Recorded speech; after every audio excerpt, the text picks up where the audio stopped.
Sure. Of course.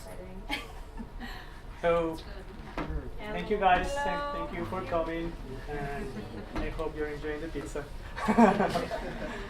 Now you can leave.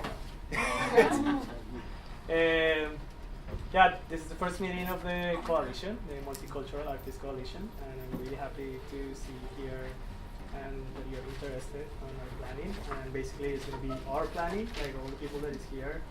And I just want to introduce Ben too, which Ben is from the Cultural Development Initiative section from City of Ottawa, and basically, Yeah, sure. So welcome everyone. We're glad to have you here at City Hall. And as Alejandro mentioned, I do work for the city in cultural development, but I'll largely keep quiet today, and I'm just discuss.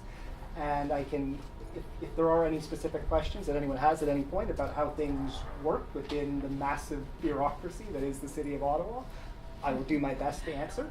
But otherwise, just feel free to discuss. No idea is too big or too bold. So I was thinking maybe we can start introducing ourselves so we know like who we are. And who wants to start? We can start from there. My name is Miranda Juga, and I'm from Ottawa. I'm also Alejandro's partner, and I'm taking minutes today. But I'm also very happy that this initiative has started. I think it's a long time coming in my hometown, and I feel there's a lot of work that needs to be done in this section. I do visual arts, performance, and also socially engaged art. And I'm gonna throw it to you because I like to not speak too much. My name is Yacha Romanic, and I'm a painter, and I teach art with the city, and I'm also an expressive arts therapist. I do art therapy and art for team, like personal and professional growth workshops through art. My name is Silvia Alfaro, and I come from Colombia, but I have been here for 22 years. I work with the government as an architect, but since 2004 I decided to promote Latin American artists living in Canada. So we have promoted visual artists, musicians, writers, everything. But and I have a publishing house, so we publish books, more Latin American, Latin Canadian writers. But we also promote other artists that are not necessarily from Latin America. And I hope that I can help a little bit here, be part of this. I have been working in other groups similar to this, the Coalition of New Canadians for Arts and Culture, that was like for 5 years, but disappeared. So I hope this really stays forever. Ok, moi c'est Wise Atangana, je suis artiste, éducateur, poète, performeur.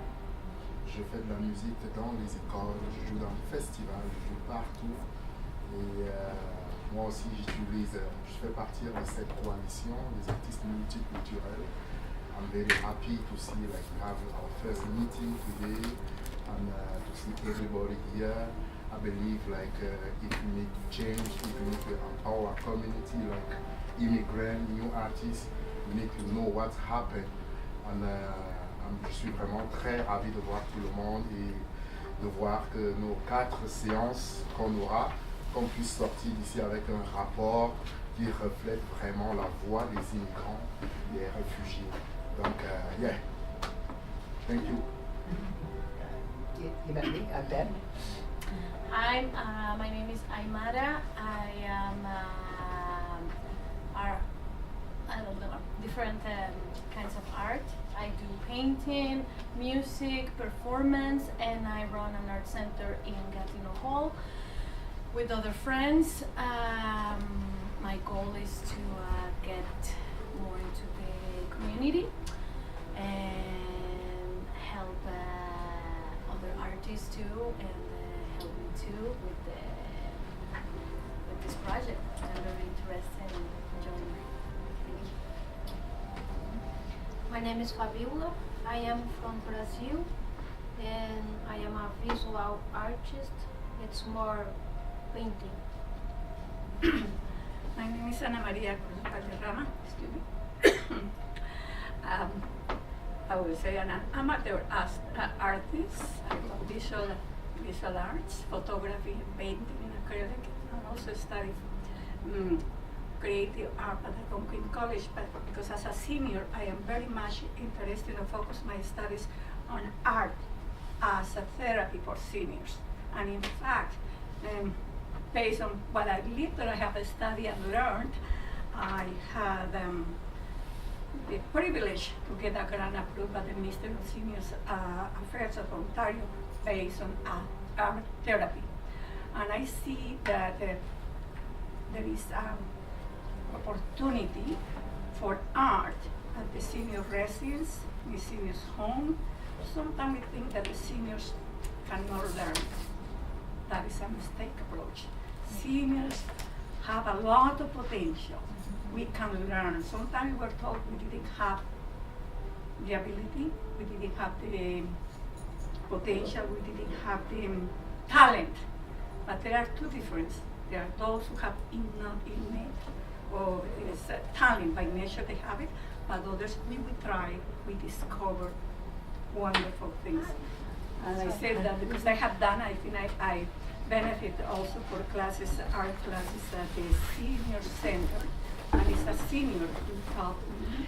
And to me, that senior, the way she teaches, is a gift to humanity. I said that because I take classes at Algonquin College. And I also have been a student, full-time student for 15 years after I finished high school, okay? So I have studied a lot.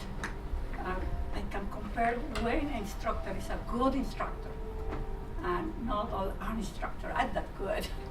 But this unique senior at the Herald Center is a gift to humanity, and I wish that artists could learn from them, because you have to, the artists, we have to be humble and don't think this is not good, because art is matter of interpretation. And we have to give opportunities to everyone to express the way they see the world, what surrounds us, and how can I see you as a person. So I hope that this will also be a good opportunity for immigrant artists to get engaged and give back to those seniors and nursing homes, because it's it's a hard, something talent to be harvested there. Great opportunities for us if we want to do programs. Thank you. Hello everyone, my name is Edgar, and I want to first of all thank Alejandro for organizing this. I mean, this is really incredible. I give workshops to people with special needs in video and photography. But I mean, I'm also interested in other forms of arts, such as sculpture, music, sound, poetry, and I really enjoy helping out communities such as this one. And yeah, I'm looking forward to being part of this new group, this new team. My name is Norman, and my work is very known in Ottawa area, but organizations like Native Centers or Nukituk Magazine. I do lots of pencil, little bit of painting. Other than that, I'm glad I made it here. My friend mentioned this, so thank you for nice meeting you. Thank you. And Merry Christmas. Best present 2019. Best present. Okay. My name is Maureen Corp. And for a number of years, I was a perennial part-time professor everywhere. I've taught as a cultural historian, as an art historian, history of religions. Most of history of religions is religious art, so visual analysis is my stock in trade here. Plus I write. And I do a decent enough job to write about art, that artists go, yes, yes, because enough with the artist statement. Get the viewer's statement in so that somebody else can see what's to be seen. My most favorite, not favorite, that's the wrong word, most heartfelt compliment I've ever received was a photographer who we had not met, who grabbed my hands and said, how did you know what I was doing? You didn't talk to me. And I said, because I had written a review of his show, I said, your photographs talk to me. That's what my whole stock in trade has been, is to give people the confidence to know what, to say what it is they're looking at. Their good eyes are already showing it to them. For a number of years at Carleton, I would start the class by asking everybody to close their eyes and then raise their hand in response to two questions. Are you or your parents born outside of Canada? And then do a quick little tally.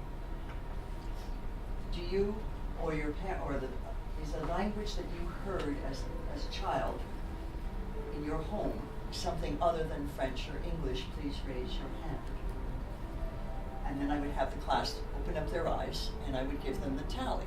And typically, and this would be in the, from around 1998 to around 2007, something like that, whenever I had the chance to teach these first year classes, I would say approximately half of you had your hands in the air.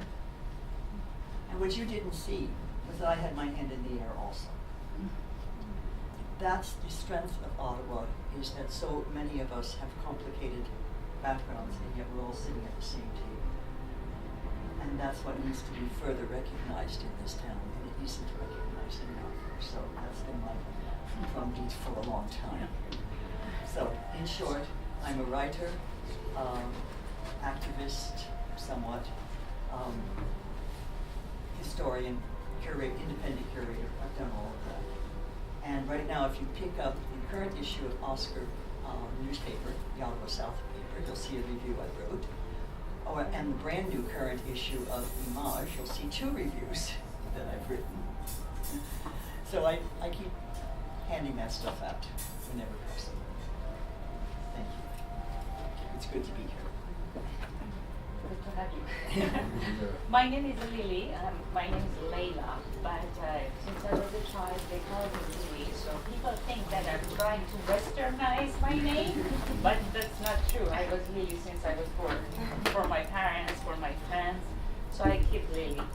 And I'm a songwriter, singer. I'm not saying singer-songwriter because I don't consider myself singer because I don't have a nice. I mean, I have a voice a little bit, but not as much that I like to have.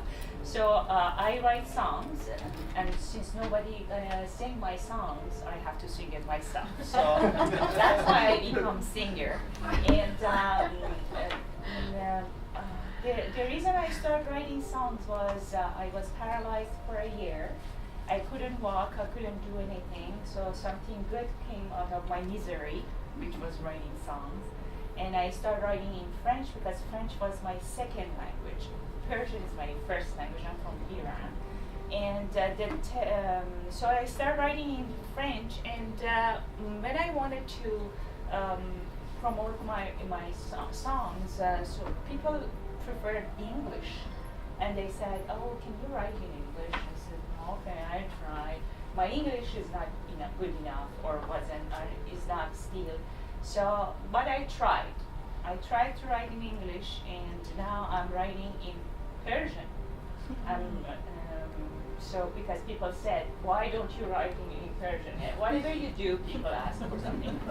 So anyway, now I am here. I'm very glad to be here. I'm very glad that we have such a thing, such a program. I never participated in any program like this before, and I'm very excited. And I hope that I can be, helpful by saying things or doing things to other immigrants, other refugees, other people. Doesn't matter, not even refugee or immigrant or whatever, people, humanity. So this is what I'm trying to do here. Hi. Well, my name is Ludmila. I'm from Brazil, and my field is performing arts. I studied acting in Brazil, and I came to Ottawa to study directing in theater. And then my social investigation, let's call it culturally speaking, is to, as a director, then being a leader in a group of people, because you need about at least 13 or 15 people to do a show of theater, how to make that a space that can be diverse to all the different cultures that we work with. I studied at Ottawa U, and then there now they do have a nice net of diverse students from very different cultures and backgrounds. But still, I find theater, which is what I know, I don't know about all the other fields, but theater still doesn't respect that. So the leaderships don't really know how to listen to that, how to understand to that, and how to respect just other forms of doing a performance. And that's the thing. Sorry, I'm a bit. That's the thing that I've been looking around in Ottawa, apart from my artistic practice. So that's why I'm here today, and I'm very happy that this is happening. Thank you. And you want to introduce yourself? Me? Okay, first of all, I'm sorry for being late. I'm never late, but I couldn't find the room, and the security guard was not downstairs, so I was going around and around trying to figure out where to go. Anyways, my name is Hilda. I'm from Mexico. Been living in Canada for many, many years. I'm a visual artist. I paint and I take photographs. And lately, I'm involved in a project to help children and young people to, get into arts. And I find this great project because many of the kids who are seen to be left out are kids from immigrants. So if we can help them to join, in a program to study arts and dance and this, it would be wonderful because then they would feel integrated to society. So you were not the only one late. I'm also late. So, my name is Yasmina Proveyer. I am originally from Cuba, but I've been in Canada for 10 years. And before Canada, I lived in China for almost a decade, 9 years and a half. And my background is in performing arts. I studied theater, but for the last 7 years, I've been in the music industry, mainly working as a cultural connector, arts manager, working with a lot of musicians based in Ottawa that coming from different backgrounds, and mainly working on world music. I also been working with a festival based in London, Ontario, Sunfest. It's the most important world music festival across Canada. I help with the creating of the programming. And so I've been very active attending music markets, the conference, not only across Canada, but international too. And thank you for the invite. You're welcome. Yeah, that's pretty much. There's a lot of stuff too, but keep it short. Okay, thank you everybody for presenting yourself. And I'm really happy that you're here because this is a project in which we have been working for several months. And finally it's happening, and it comes from some of the interests that you mentioned in some of your introductions. Basically, there is a need for organizer community. There are certain gaps between accessing funding, accessing spaces, having visibility in our community. So we want to find strategies and actions that can bridge those gaps.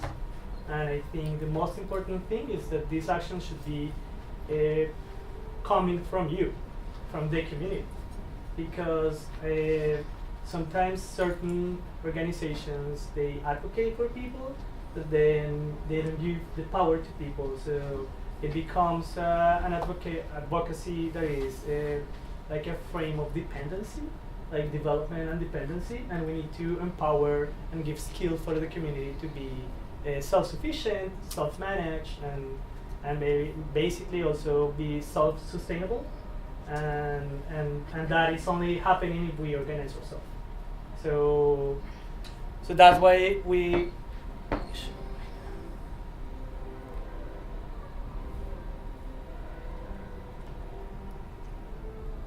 Yeah, so this is why we created the Multicultural Artists Coalition. Wise has been working with me, as well as Aymara and Adrian Vicente, which couldn't be here, from Filipinas, and Aymara from Mexico, and Wise, you're from Cameroon. Because, and I say where we're from because that's one of the main things of this collective, is like the more diverse, and diverse, what I mean diverse means different ages, races, ethnicities, sexual / gender identity, incomes. You know, like if we are really diverse, then we're gonna have different perspectives, and we can target the gaps that are happening. You know, like because sometimes we think that we are experiencing all the isolation or marginalization, but sometimes we have privilege too, because there are certain system of power and authority that give us sometimes opportunity, that give us sometimes privilege, and sometimes other they give us rejection or oppression or marginalization. So who are we? We are a collective of artists shaped by immigrant and refugee artists coming from different nationalities, cultural backgrounds, gender, sex, ages, and disciplines living in Ottawa. Disciplines, which is also really interesting. Like as you saw, like so many people from different disciplines. Like we have writers, we have curators, we have performing artists, painters, organizers, musicians, and also I think we have a really wide range of disciplines that can give us the possibility to create festivals, events, exhibitions, performances. I think we can work together on building this and making it stronger. And I think this should be like a long-term process that is permanent. So although this project has like a deadline, this specific project, what I envision is that this is the beginning or something bigger. Our mandate relies on identifying and executing strategies to overcome the obstacles that inhibit our community to achieve our goals to a better capacity, larger scale, larger audience, and larger impact. So basically, what are the problems that we find for accessing funding? What are the problems that we find for accessing audiences? And we need to start identifying that if we want to change. Otherwise, nothing is going to change. And one of the outputs of this project is a report that we are going to do together. And this report is going to be shown to the City of Ottawa, to the cultural funding, to the cultural development and initiative section, and other partners. So then they can start thinking how to change the policies to bridge those gaps. But then it's our responsibility to show them what are the gaps and what are the solutions that we can propose. So basically our mission, we believe that knowledge is the foundation for capacity. Thus our actions aim to construct a long-term continuous process of empower the immigrant and refugee artist community based on self-determination, self-management, participation, ownership, agency, bottom-up planning, and self-sustainability. And I want to highlight ownership because this is not my collective, this is our collective, and all the decisions are going to be made together. So although we have a structure that is more like a bureaucratic structure that we need for applying for grants and for accessing funding, it doesn't mean that the director's board is taking the decisions. Decisions is going to be taken in these meetings, and we are going to do what you want to do. You know, we have certain funds that we already got, and I have certain responsibilities that I'm going to accomplish. But also we have a space for freedom, so we can plan the 2019 activities together too. That's why bottom-up planning, we are going to plan together. So that's what people say is grassroots, but so I see a lot of agencies using that word, but then is not grassroots. The director's board is always taking the decisions, and they never consult the community. So how is that going to be grassroots? I don't get it. Our goals. The collective will serve as a platform for create a professional network for immigrant and refugee artists in Ottawa. Basically, this also, sometimes what is missing is also this network for sharing projects, commenting ideas. Maybe you're looking for a partner, you're looking for a musician that is missing in your band. So it will be good to have a network where we can have that information so people know where to search and where to find us too. Organize projects, exhibitions, concerts, workshops, panel discussions, festivals, and other type of cultural venues.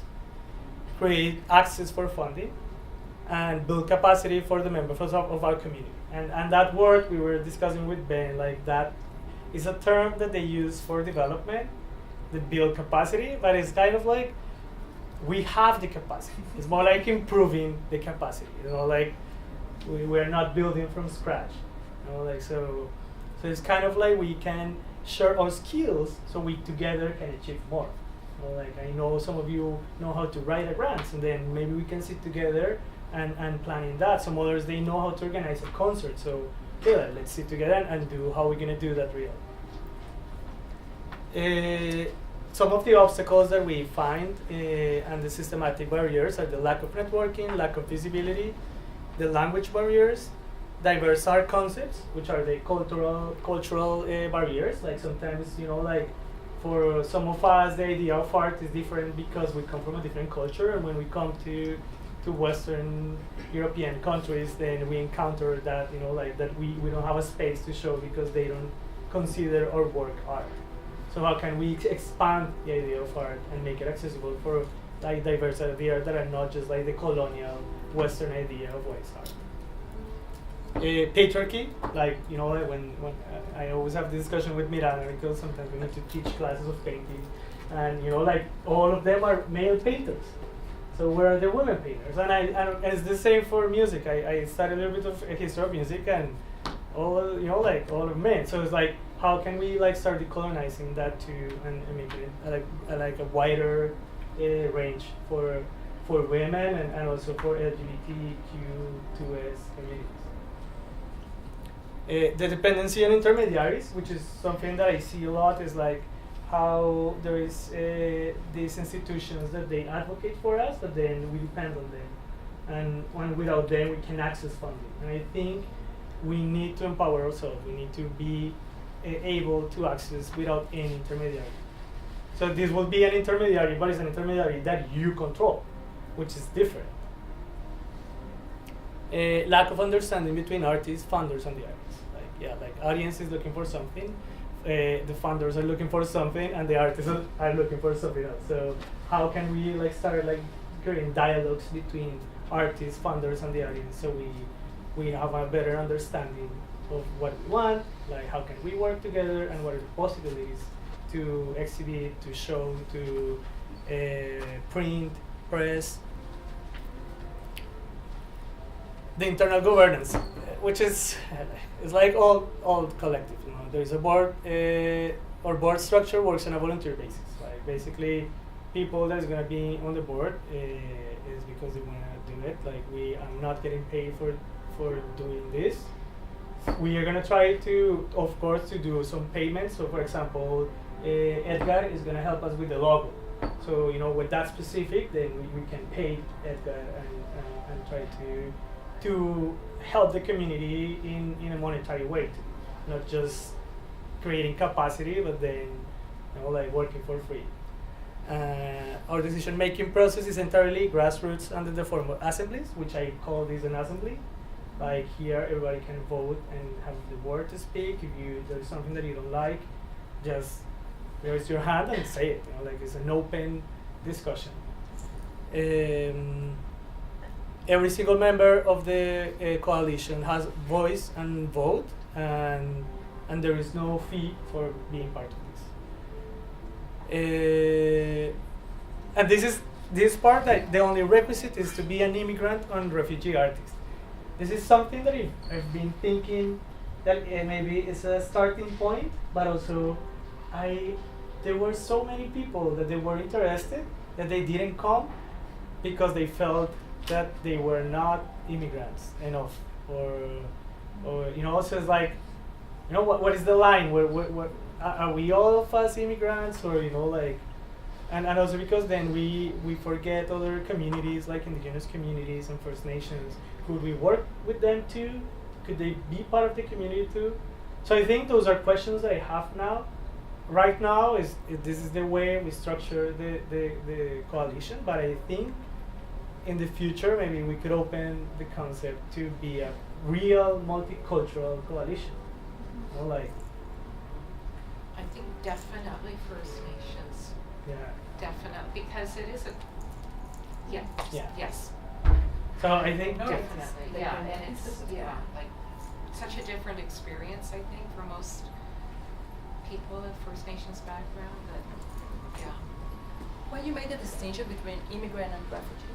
because an immigrant is a person that came here because they wanted by decision. A refugee is a person that has been displaced by war, and the conditions are different. And sometimes refugees, they don't have the language. Like sometimes the immigrant have more access to language because they were planning and like it was an intention for coming. So when you say refugee, you thinking more like people coming from refugee camps? Yeah. No. And it's also, and it's the status. That's what I'm just asking, because there's so many categories in terms of the. There is a government definition of refugee. Well, there's different ones, because you have the GARs, which is the government assisted refugees. No. But they're also the private sponsored refugees. Exactly. There are also people who come into Canada and then they do refugee claims. They're different. Yeah. They're also refugees. So there are different layers of refugees. Yeah, the refugee for the government is one. It's those who are displaced mainly by war, violation of human rights. I cannot claim myself a refugee when I came by choice. It was my choice. It was my choice to come to Canada, okay, and remain in Canada.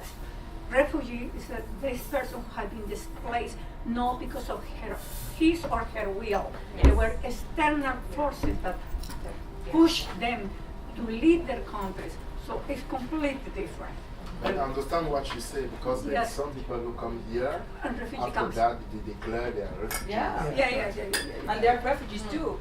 And so that's the thing, because also there's a from the technical point of view, I mean, if you're a refugee claimant, for example, there's a lot of things that you are not eligible to. Like, for example, you cannot apply for any funding.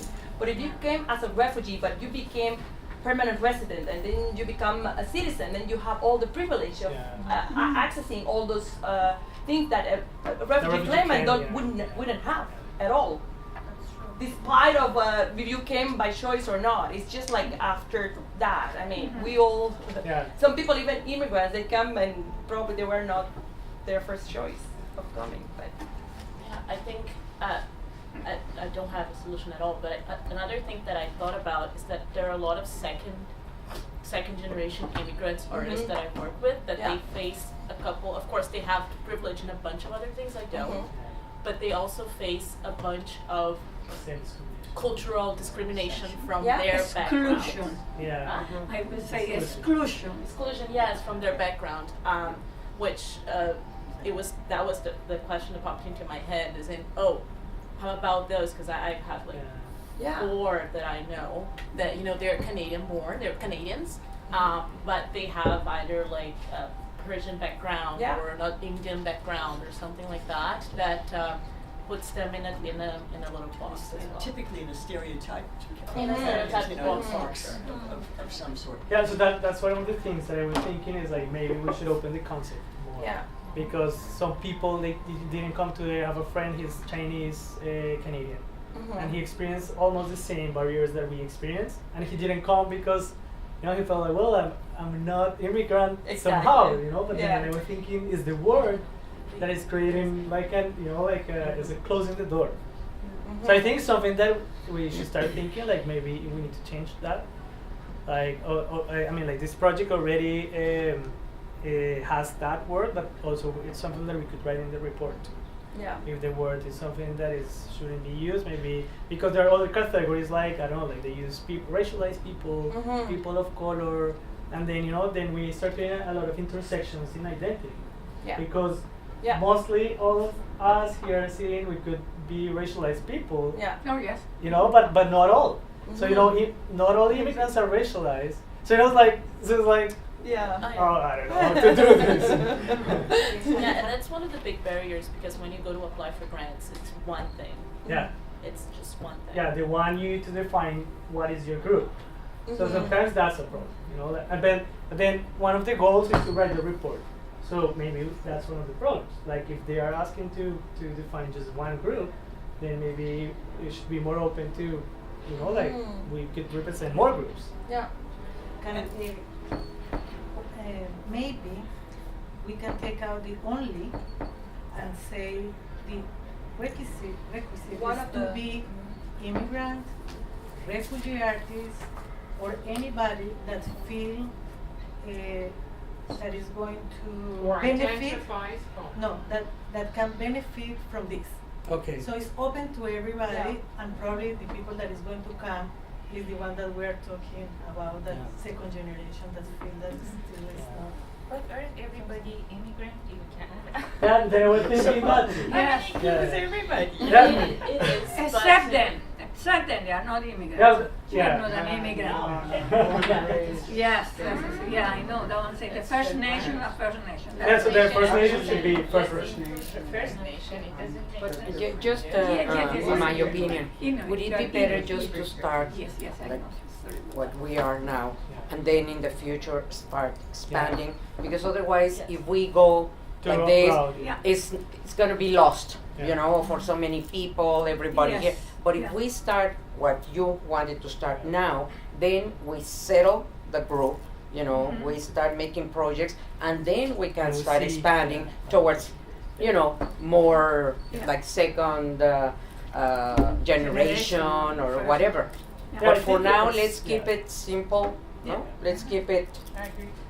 Alejandro, and before we get, because I don't want to forget this, I think it's important, even that is nominal, because you never know, we cannot depend always on grants. Even that is nominal, when $20, I think establishing a membership is very, very important. I say that because I started working with an organization that they have any membership. Through membership, we start to save money, those $10, $15, no, they were untouchable. 1 year we didn't have grant, nothing. And guess what? That money, it was our savior to continue in our activities. So $10, $15. I belong to several organizations, the memberships vary from $20 to $45. $20 we can afford. 20 is, you know, at least something that's untouchable, something that we keep in reserve, because not all the time the government gives you money. Yeah. Sometimes you don't get for any of the 3 levels of the government or other institutions. And also it gives you the sense of belonging. You know, not everything for free. That's my take, based on my experience. Alejandro, okay, continue with myself and what Hilda said. Actually, I'm the opposite because the experience I have. As you know, and you know, we had something similar like this, coalition. And I think that many people never came because they felt that there was a boundary. You know? And I think that in general terms, doesn't matter where, many people come and some realize that it's not for them and they start going. So I think it's good that invite as much as possible, because at the end it's not going to be more and more and more. It's going to be less and less and less. But from the beginning, many people can come. It's my opinion and it's my experience, and I think that can work.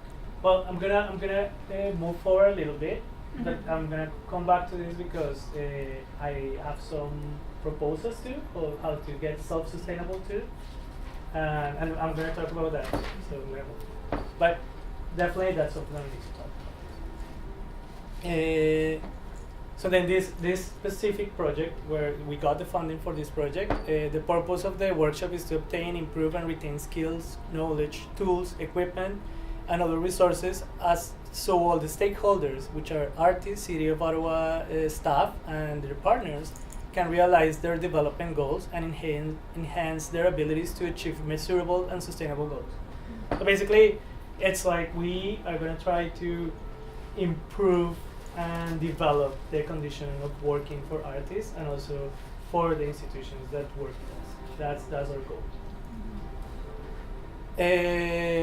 I use 3 principles for the capacity vulnerability analysis, which is development as the process by which vulnerabilities are reduced and capacities increase, which I think is really clear. Like basically, we want more capacities and less obstacles. The second is no one develops anyone. So I'm not here to develop you, neither institutions to develop us. We develop ourselves. And the third one is the relief programs are never neutral in their development impact. So understanding that neutrality is not possible then also creates awareness on how neutral do we need to always try to be objective, always trying to think in the community beyond ourselves. So, and that's why it's important to take the decisions together. And I know it's hard, sometimes maybe we have different opinions, but it's always good to do it in that way. So we are all standing in the same page. Well, these are the dates of the meetings. So the next meeting is going to be 19th of January. It's going to be here, so it will be good to see you again, so we can keep moving forward on this project. Are the hours agreed? Yeah, it's from. Oh yeah, sorry about that. Yeah, we have the room from 3 to 8. Okay. The meetings could be shorter. So yeah, nobody wants to be here 5 hours. No. I want to be here 5 hours, but so yeah, it will gonna be 4 to 6. Okay. So 2 hours is I Like think today. is enough. Yeah. And yeah, but if you want to use, if there's something that you want to present here those days and you want to make it longer, we can use the room. Okay. The goal of the workshop is the previous meeting is to prepare a report that will be presented during the last workshop with the stakeholders. So we're gonna have 4 previous meetings. In those 4 previous meetings, we're gonna try to identify all the obstacles. We're gonna find the strategies, and we're gonna write a report. And then it's gonna be presented in the last meeting. The last meeting is gonna be with the City of Ottawa staff and their partner staff. And basically, we're going to be sitting there presenting the project and telling them what are the solutions that we think should be implemented, asking for changing policies too, but also maybe asking for access to spaces. Like maybe some of their partners, they have a space that we could use for performance or for music, but then we need to be clear of what we want. So that's why we have 4 meetings to have a clear report. The clearer we are, then the easier it's going to be that they're going to support us and give us access and whatever we need. So that's the goal of these previous meetings. The workshop will run during one afternoon on March 2019. Maybe I'm going to move it a little bit forward because we got the grant so late. So we were planning on starting in September. Then nothing happened in October, November. Now we're starting December. So I think we can move it a little bit forward and have more time for developing the report. And the workshop is. I'm going to explain what is the sorry. workshop. Yeah. So I'm using Paulo Freire methodology for empowerment and participation based on dialogue and among equals and the 3 different levels of capacity building. The structure will be the following. So there is going to be a first section, which is the individual section, that is one of the development capacity levels. And there's a performance of an artist, and there's an introduction of each artist, City of Ottawa staff and partners. Then we have the presentation of the report, which is really important that we have that report. And then we're gonna have a break. Then the institutional level, City of Ottawa staff and partners will present existing resources. Again, another break. And then this is the most important part, which is the societal part level. So artists, partners, and the City of Ottawa will discuss strategies and solutions to improve and create new resources. And then there's going to be a presentation of strategies and solutions. And of course, it's not going to change in one meeting. Nothing is going to be done in one meeting. But that's why I say this is a long-term process, and it needs to continue. But this is a way to start. And then there's going to be time for networking and connections, and there is another performance and time to eat and drink. International. Yeah. Appetizers. Yeah, so it's gonna be like empanadas. I want to show you this because this is the cultural funding support section, and this was presented a couple of weeks ago in one of the meetings that they have, because they are looking for an equity and inclusion committee. And I want to show you the diversity in the arts fund, which is minimal. Sleep it. It's an sleep. Yeah, it's like that little line in the middle, the red line, the orange line, that's our funding. It doesn't mean that we can apply for the other funding. But one of the things that we need to start to think in is how, I'm sorry about that, but I'm going to show you, I need to show you an image.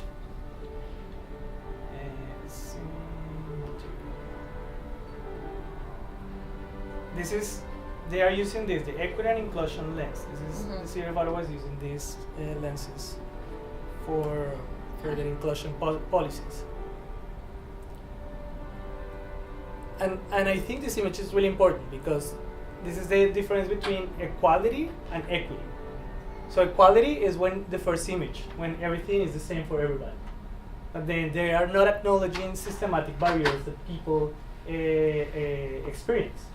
So then equity is when we acknowledge those barriers and then we try to make it equal so everybody can have equal access. Like, so the second image, the little one has a little bit more boxes. So it's really didactic, but I think it gives us an idea of what is the difference between equality and equity, which are not the same thing. And the third image is like the ideal, like once we remove all the systematic barriers and everybody's equal, then we can remove the cultural funding for diversity. And it could be just for everybody because everybody's going to have the same capacity. But if everybody doesn't have the same capacity, then we create certain gaps and marginalization. They're back to Mr. Watson.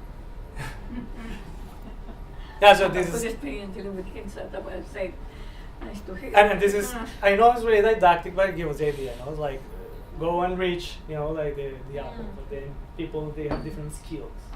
So there are people that are going to be more, have more chances to actually reach the apple than others.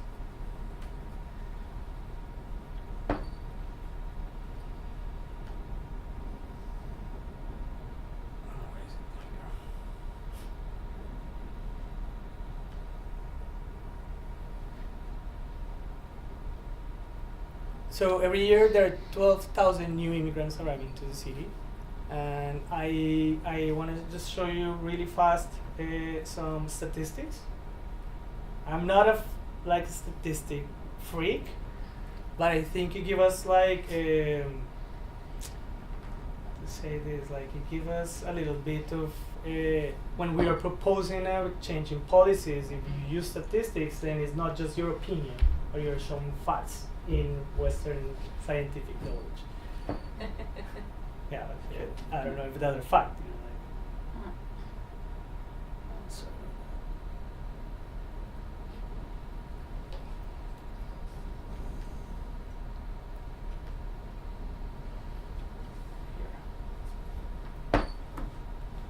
I took this from the same inclusion and equity lens that the city used. I don't know if they use it. They published that, but I don't know if they use it. They propose. Yeah, they tried. They tried to change because it was looking more into inclusion and no validation, but more participation of all groups. I think the city is failing. Simply, is failing. But at the federal government, at the federal level, at the provincial level, they have done amazing change. They are moving faster than the city. The city is lost. So these are some data from immigrants in the city in Ottawa. Almost 1 in 4, so 2,000. Can someone help me with reading that? Because I'm really bad at reading numbers in English. 202,605. You want to read the whole thing? Almost 1 in 4, 202,605 people. Residents is an immigrant, though not necessarily racialized. It has the fifth highest number of immigrants in Canadian cities. 98.7% are permanent residents and citizens. Many immigrants, 16%, came between 2006 and 2011. Female immigrants, 53%, outnumber male immigrants, 47%, and 78% of immigrants in Ottawa are Canadian citizens. And that actually fits very well with my informal anecdote Class. about asking my class, and generally very close to half, if not a bit over half, and in response to the question, you or your parents from another country, you or your parent, your another language other than English or French, and that also included me.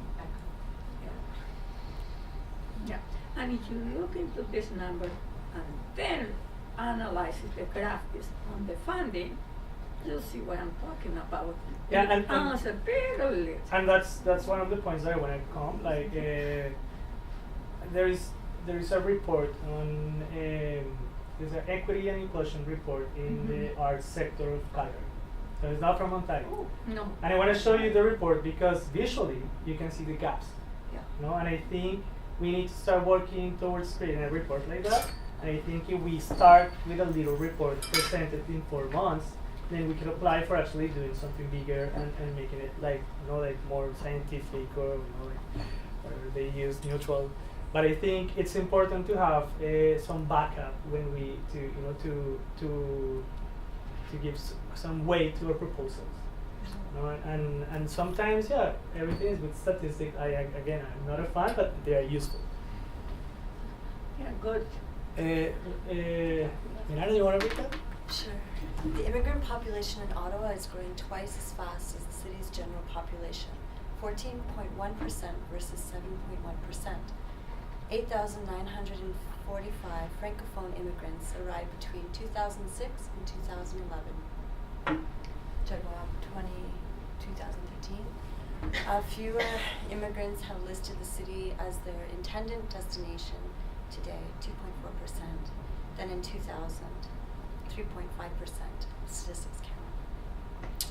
The 3 most common immigrant languages are Arabic, 8.3%, Chinese, not otherwise specified, but Chinese isn't a language.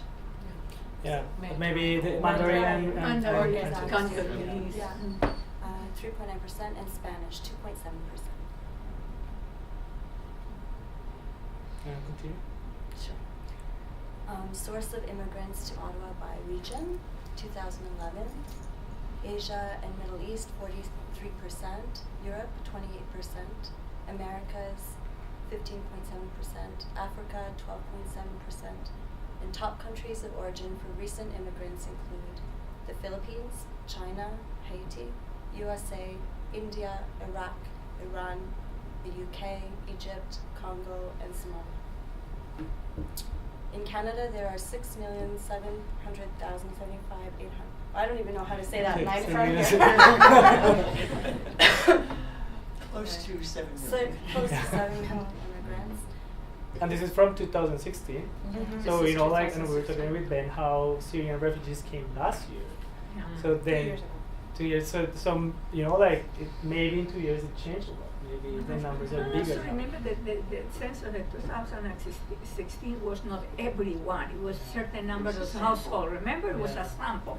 So you don't trust those numbers. It's highly flawed. Exactly. Don't trust those numbers. They are higher. The number is higher. Okay, it was a completely flooded census. We know that.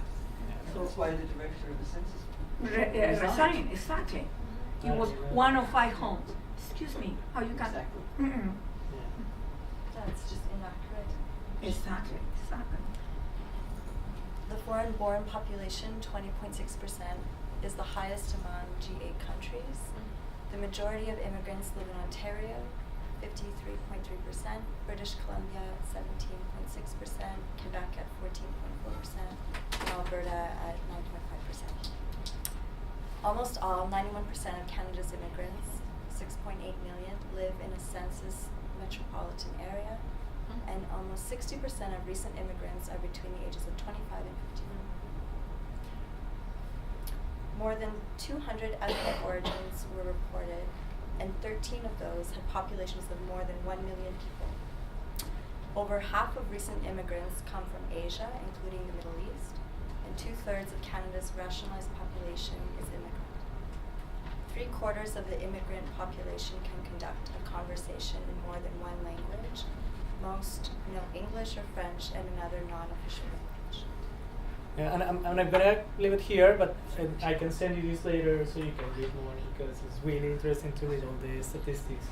My point is to understand how strong we are. You know, and we are not a small number. We are not a minority. We contribute a huge amount of income and profit to Canada revenue, but also to the city of Ottawa. So when we are asking for funding, we are not like begging something. It's a right that we have. So and we need to start feeling ownership also with the city. We work, we pay taxes, and we should be included in the funding too.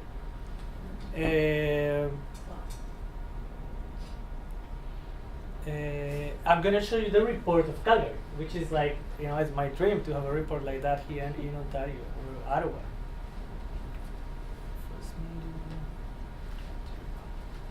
I think it's this one.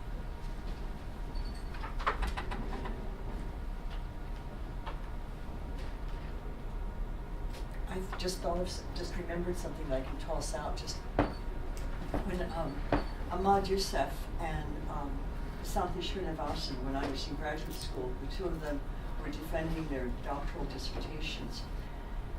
And each one had more than 200 people in the studies that they did, which had to do with how observant are you of religion among the immigrant communities of people, of Hindus from India and Sunni Muslims from North Africa. And it was fascinating because they both came up with the same description among the Ottawa immigrant communities that they had surveyed. Anyone who came from Egypt or from India to Canada had been a secular Hindu or a secular Muslim. In other words, for the holidays we show up, but otherwise, that's that. But coming to Ottawa, now these stats were gathered in the late 80s, early 90s.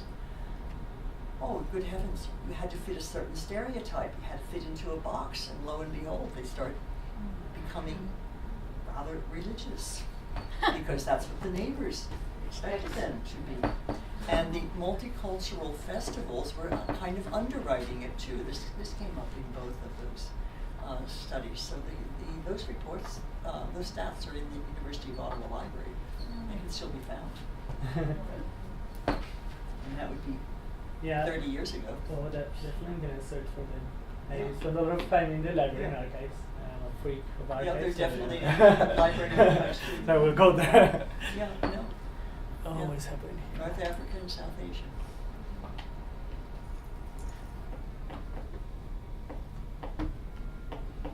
Oh, they're here. This one.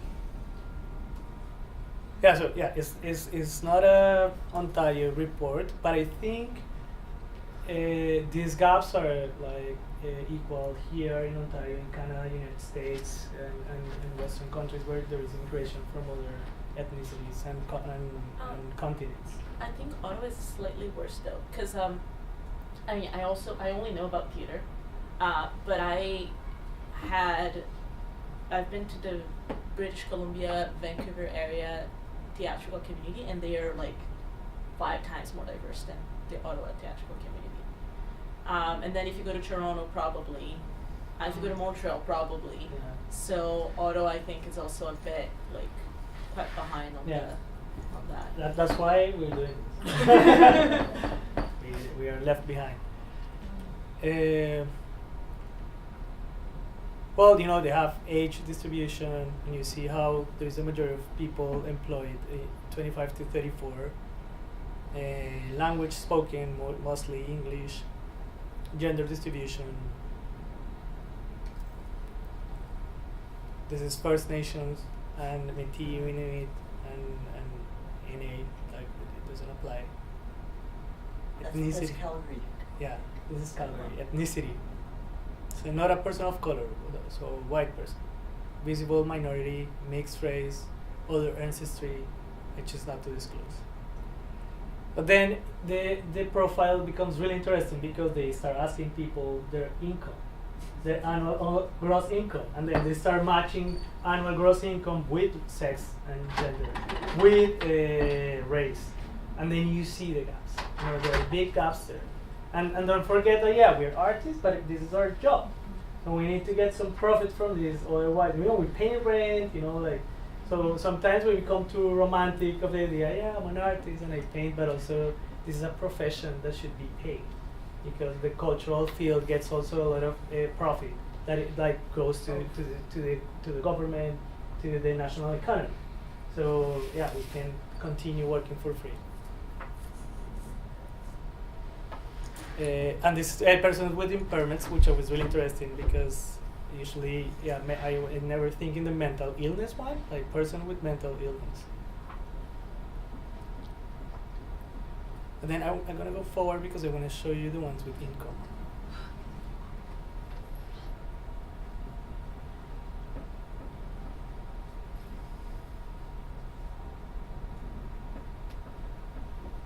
Indirect identity and sector role, board member. I know, but this is not the one I'm thinking. Like this one. This is the type of ones that I think are important, like to see the gross income that we get from the arts and who is getting the gross income. And for example, more than 5K male. So then you see it as patriarchy. Mm-hmm. So patriarchy is not just a word, but it's real.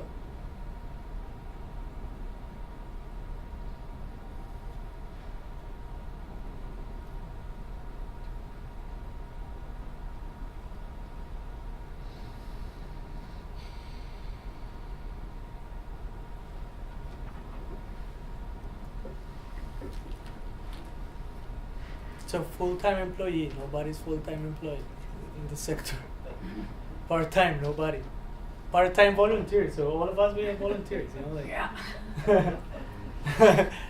And I think we need to have this in Ottawa too, because if we talk just by, I feel that we are unemployed. We need to give the numbers. We need to be clear of where are the gaps.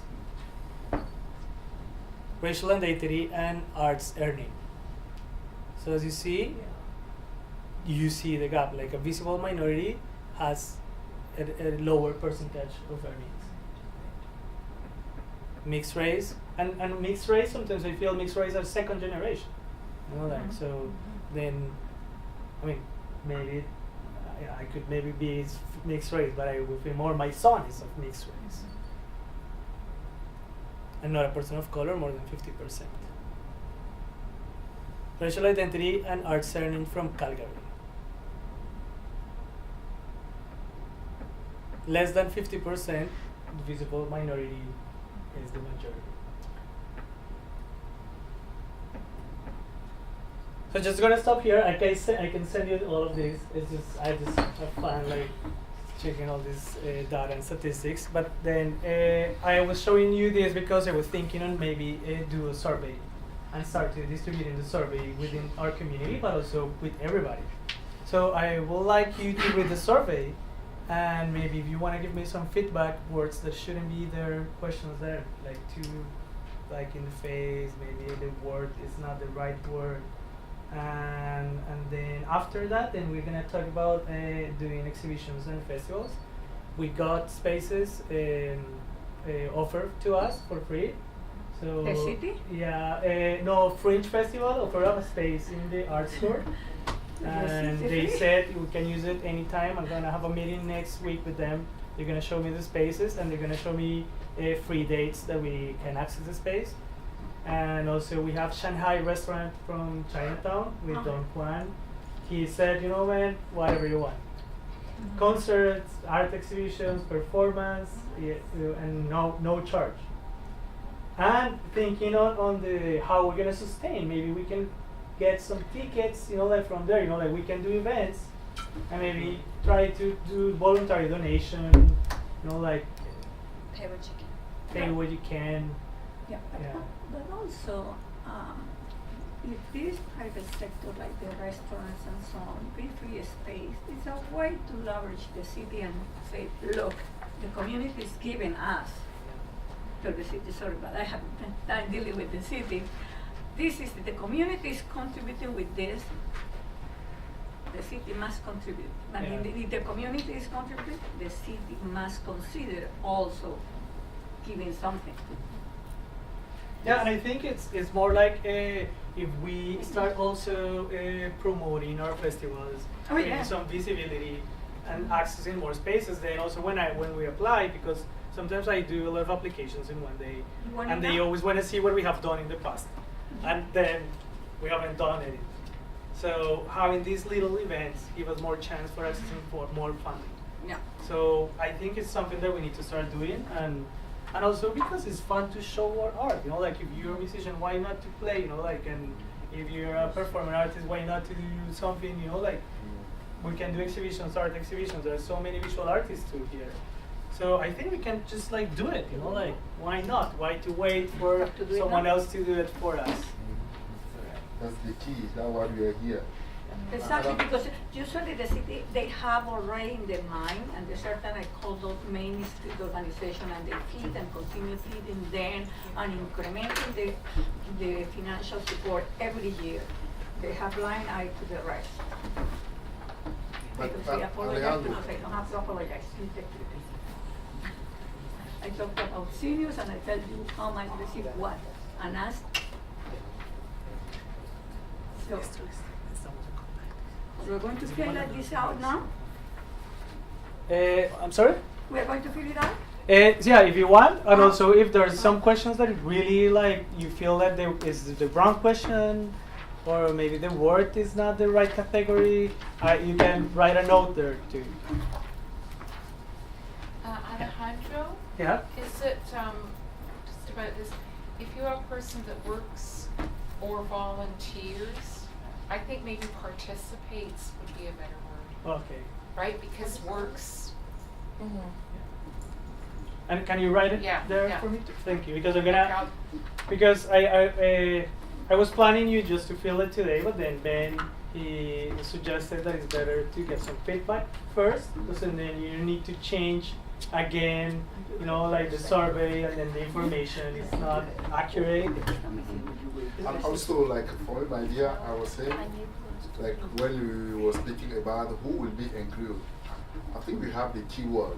We speak about multicultural. Multicultural, I think, is one of the proud things in Canada.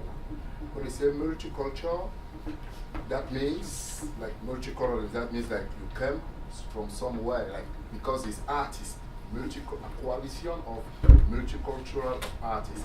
It's artists who are not from Canada, who come somewhere, you know, and that includes that you have diversity, people who are not, you know, who are not francophone, or anglophone, who are not white, or, you know, that will be, I think that will be the good thing to shape that. First thing is multiculturalism. People who feel like they come somewhere and they have the culture. In that we can create section, immigrant, because everybody is immigrant in Canada. Yes. If you say new immigrant, people say it's like 10 years, it's less than 10 years, it's 5 years, it's 15 years, you know. To not create confusion, I think we have keyword, multicultural. And it's something, and now in Quebec, they don't want multiculturalism. Like they feel like it's something, people don't like that. Like people who are conservative, they don't like multiculturalism. And we are here to create that voice. I've been here for 5 years, and when I come in Canada and stuff, like, you know, to integrate like artists, you need to know people. You know what happens if you don't have connection, like we said, barrier language. The other thing, like, if you want to get people on it, using multicultural, like our keyword, I think it will be something who can help us to move forward and to bring more people. Because in multicultural we have different many races inside. Yeah, there's several months ago, I went to a presentation by, and I'm trying to remember what was the consulting company. I keep thinking it was ECOS, but I can't find my own note. at St. Paul University, and what was under the presentation had to do with what sort of funding model should the city be using for various cultural activities. And was anybody else here for this? It was a terrifically disappointing, I thought, presentation. Yeah, I think you were there too. Because yeah. the presenter, I mean, I raised the question, had they even tabulated how many people there were who were visual artists, performing artists, literary artists, before they started working out these different models which came from this city or from that city or from whatever city. And no, they hadn't worked with the census at all. And I think that that is a major, major, major flaw, because once again, it's top down, and the city was funding this project to decide which model should it use, and therefore, and there have been other meetings following, but I haven't gone to anything since then. With regard to ethnicities, multiculturalisms, I think the much more important figure would be to get census data that would simply identify, allow people to self-identify in terms of literary arts, performing arts, etc., and then work the categories out under that. Because that's the piece that's missing, is that if you keep working top down with ethnic label first, then you never really see who's an artist, who's a dancer, who's a musician. No, but this survey has all the labels, so then you can get like all the, I mean, like you, for example, you can put discipline and age. Exactly. But this other model that the city was funding, and that's why I'm sorry to be so vague, wasn't doing that. It wasn't actually identifying the disciplines and the audience for the disciplines. When was the last time you went to a dance concert? When was the last time you walked into an art exhibition? That's the kind of simple data that's really needed to show what's going on. And then break it down into the hyphenations. I think that does make a difference. Yeah. I think that does make a difference because when you are a painter, you have collectors, but you can make a career on your own somehow. But when you are in collective arts, that's basically possible. You know, you present a bunch of data that I was just emotional because in my community I feel so alone because just my type of art doesn't fit, and I heard that so many times. And then just seeing all of that made, oh, actually not alone, but it's because my field work is intrinsically depending on groups and collectives all the time. So, but I have a question on that though, is that the work that is setting up to be done, is it a data work? No. No. Okay.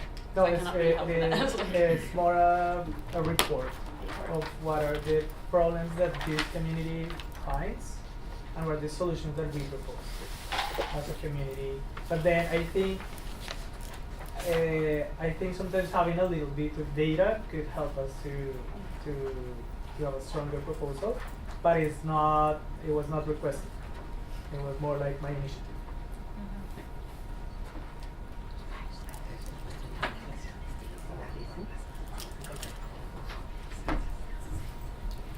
So when you say to reach out the arts community, what does that mean? The arts community, I will say. And how you do it? How will you we reach reach them out out? Yeah. for the survey? No, in general, like now you're gonna, well, at the end of the entire process, you need to generate a report based on the feedback that you will get from certain members of the community. Of immigrant and refugee artists only. Yes, but how many of them? Well, that's part of these meetings. Like we need to, and I mean, it's my work, but also if you can help me to invite more people to these meetings to get more involved. I mean, the more people we have here, then we have a wider answer. And maybe here we are missing some people and didn't get information. So then there is a gap on information. How can we break that gap? I'm using Facebook, I'm using voice to voice, but then are other ways in which like we can connect with those communities? So for example, next Wednesday, I have a meeting with Oli, which I always forget what is the meeting, but it's like Ottawa. It's Ottawa leadership. Immigrant. Immigration partnership. So I think, like then we need to reach them out too, because they also have their own network and keep Yeah, but inviting only people. what they do is pretty much is mainly politics. What Yeah, they do is just but trying to reach out and, for example, they working now on a youth, like trying to put together a strategy to work with group, and then they call all the organizations or partners who work in the community with youth, and they take kind of like they collect their feedback and they generate reports too. Yeah. To kind of change in policy, and they bring it back to Immigration, Refugee, and Citizenship Canada, pretty much. And they work with the major, and but more the conversation is more at the more political level than more than Yeah, but and I think grassroots level. yes. Yeah, but I think if we can use their network to invite more people here, that will be a huge help. Yeah.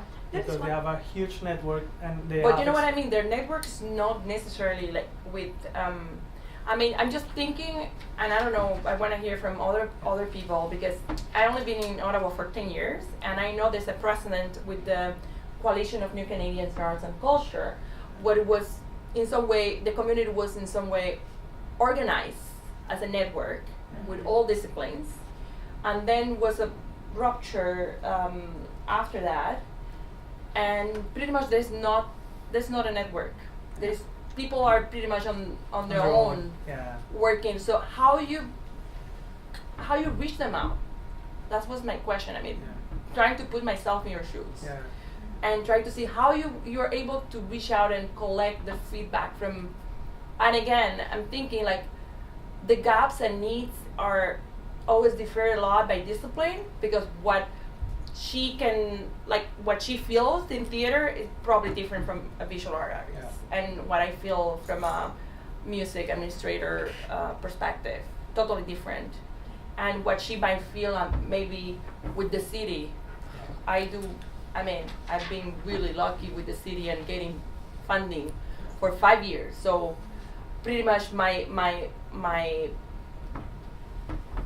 concerns or my things are more at the professional development level than being in the even though I also wear hat as an advocate, trying to make sure those immigrant musicians I work with, they get a way to the real industry as professional. But again, I work with professionals, which also you have to define as artists. A lot of artists, they being educated and they have a major. The older ones, they don't. They just work more as self-educated.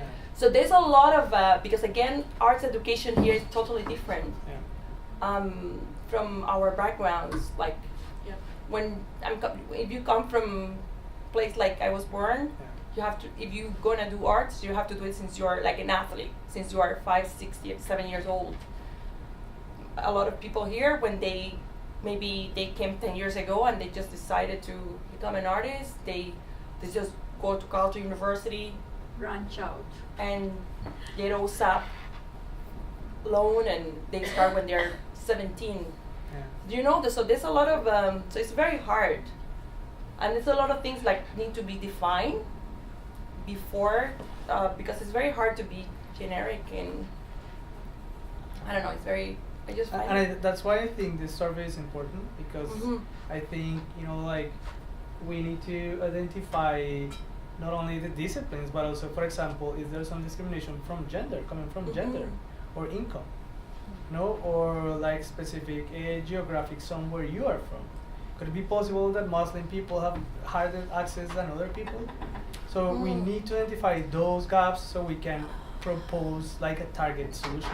Or I think one of the things that I always feel like being involved with more in the music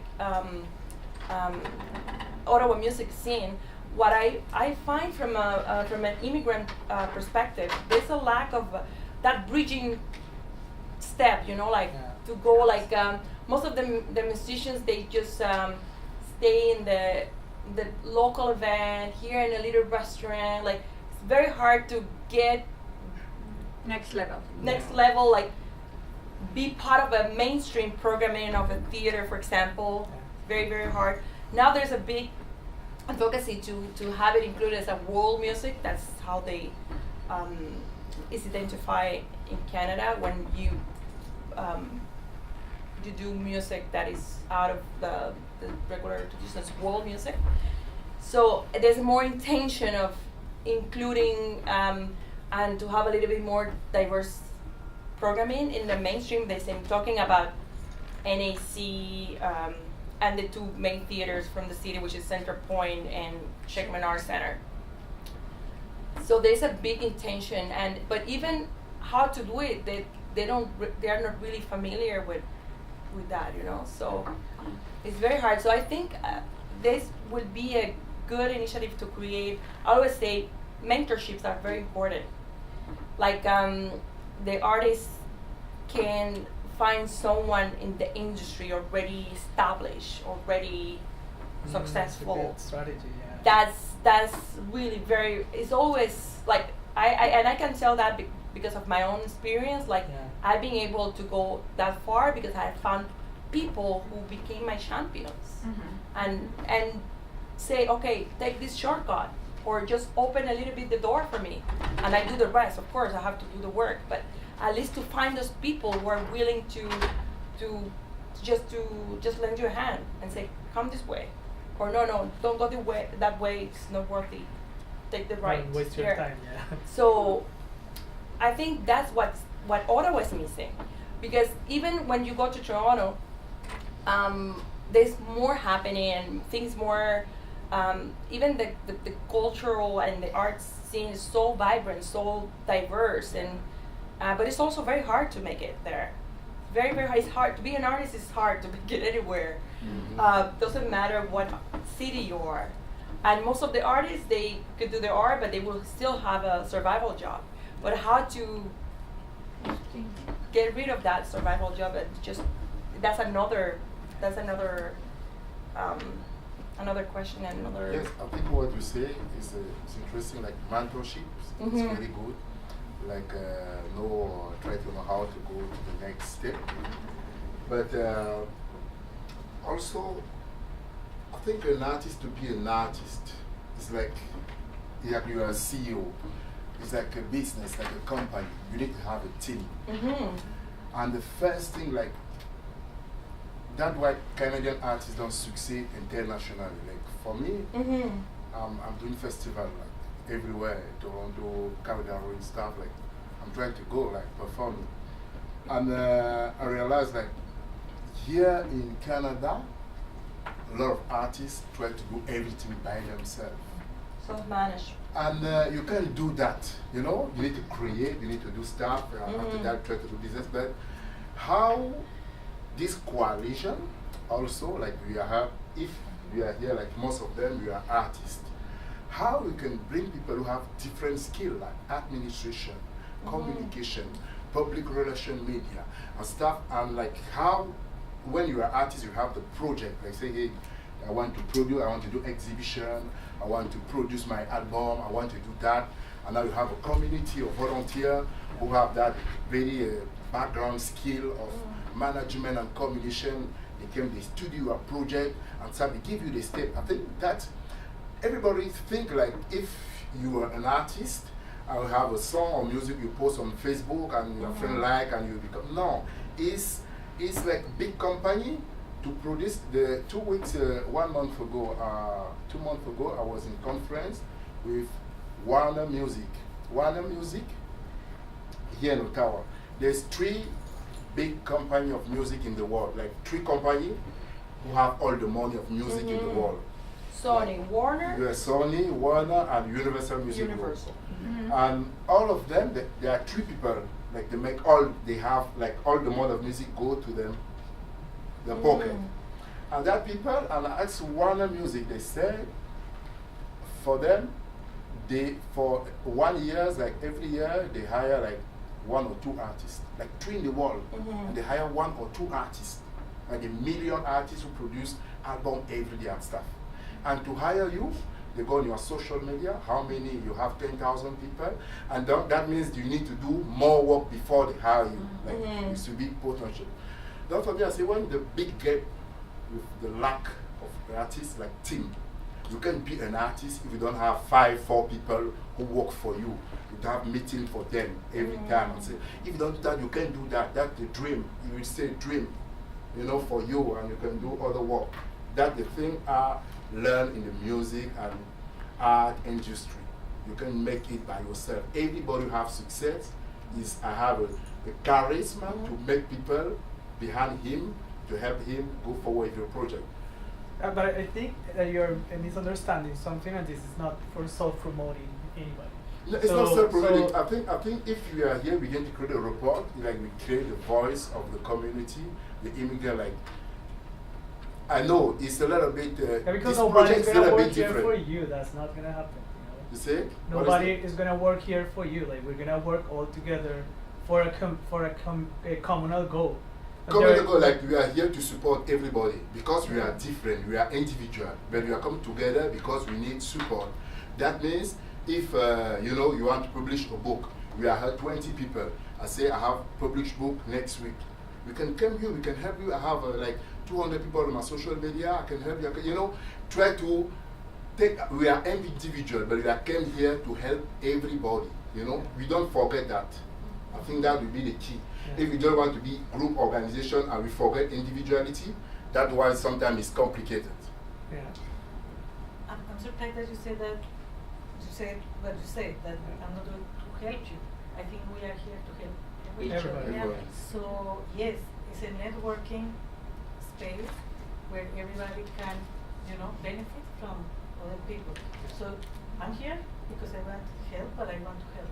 Yeah. So And that's why I brought forward what I said earlier, because everyone have their own needs, as their own discipline, as their own stage of career. They're looking for something. People won't join a syndicate or a union without nothing in exchange. I mean, people nowadays, the way we live our life, time is already a challenge.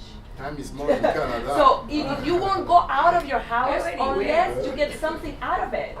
This is the way we are living life, and it might sound tough, but it is what it is. And what you're saying about music, because I work in the music industry. Yes, you mentioned those 3 big monopolies that control music, but again, they control what is considered commercial music. So you have to understand what is your space in the ecosystem. Like that's the kind of music you want to do. You want to go commercial, because if you're gonna go commercial, then you're not even eligible to apply for funding. Let me tell you, because funding is only for what they consider. Well, I can only talk from music. I know from visual artists' perspective it's a little bit different, but I can tell you from the music perspective, you have to prove that you are not commercial, and what you produce is authentic, and it's different. Yes. It's not commercial, because then it's commercial. You have to go different avenues. Factor would be probably the door you want to knock, but not the Ontario Council, not the Canada Council. That mentorship is good because So mentorship is good because it makes you understand how to navigate the system. Yes, That's why I'm saying it's so important, because we cannot just sit here and then just go like a blind trying to hit walls from one side to another. So we have to have, and it's very hard to have a common goal, because again, everyone have different histories and different needs and different stories. Oh, sorry. No. I'm just trying to speak loud on what you say. So for an artist, for example, because I tell all the time the artists that come from different. So the only way to break the industry, you have to do what is called showcases. You have to apply for showcases. That's how people in the industry start looking at you seriously, because you have to apply for showcases, like Montreal, like other venues, and I can have the conversation with you closer. But that's how it works.